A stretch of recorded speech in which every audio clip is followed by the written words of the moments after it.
Robert J. Conti III, Chief of the Metropolitan Police Department. I stood before you just over a week ago and said we would get justice for 6-year-old Nyiah Courtney. The prayers of the community have been answered. I'm here to announce today that we've got our man. Pursuant to a D.C. Superior Court arrest warrant, members of the Capital Area Regional Fugitive Task Force arrested 22-year-old Mark Twan Hargraves of Waldorf, Maryland, for first-degree murder while armed, inside an apartment in Southeast D.C. As I forecasted, the individual involved was no stranger to the criminal justice system. Detectives made a lot of progress quickly. We also worked very closely with the FBI, U.S. Marshals, and the ATF Washington field offices on this case, and I want to thank them for being here today and all the work they put into this. A special shout out to the U.S. Marshals and MPD detectives of the Special Victims Unit.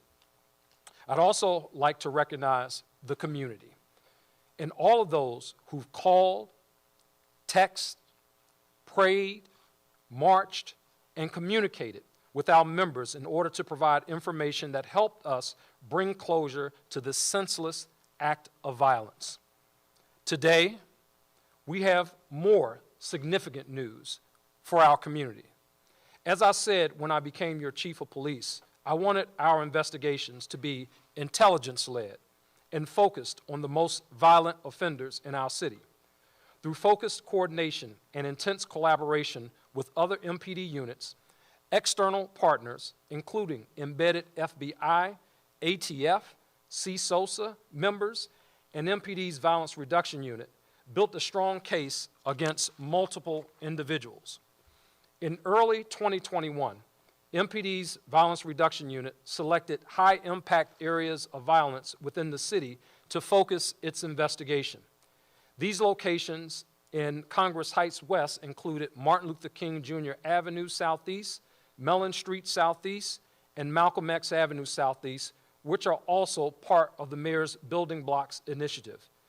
This case included physical monitoring, controlled purchases, and intelligence through the investigation.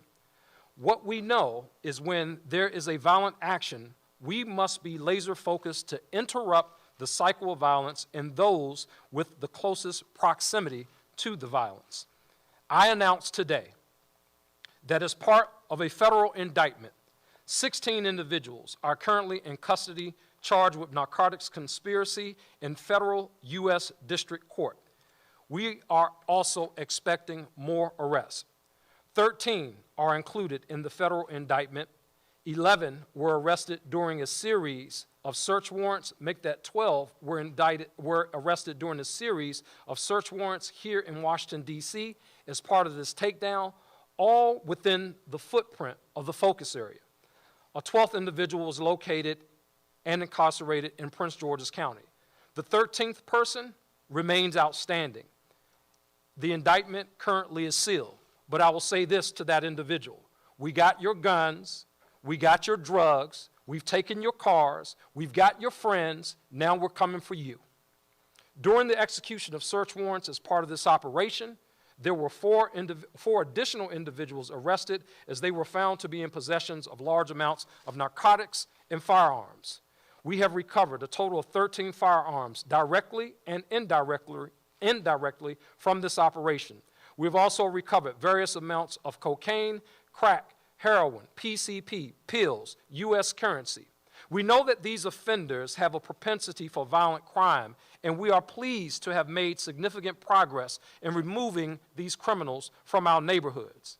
MPD is the gateway to the criminal justice system. Everyone, including community and our governmental partners, plays a role in achieving real justice for not only Nyiah, but any victim of violence. Both of these announcements show the impact of community working together with the police department. It cannot be just MPD. If we come together, we can solve and successfully hold violent criminals accountable in our communities. While Nyiah's case is one example of what we can do, There are other murders that have occurred in our city, and I'm pleading with the community to work with us, to work together with us. We know what we can do when we all come together and we all are sick and tired of violence in our communities. When people come forward and bring information, law enforcement is able to do its job, the criminal justice system is able to do its job. I thank you. I want to thank my partners from the federal agencies that are seated at the table with us today for being part of this investigation, for being part of the day-to-day of MPD, and thank you to our mayor for your support in the efforts of the Metropolitan Police Department in getting violent offenders off of our streets.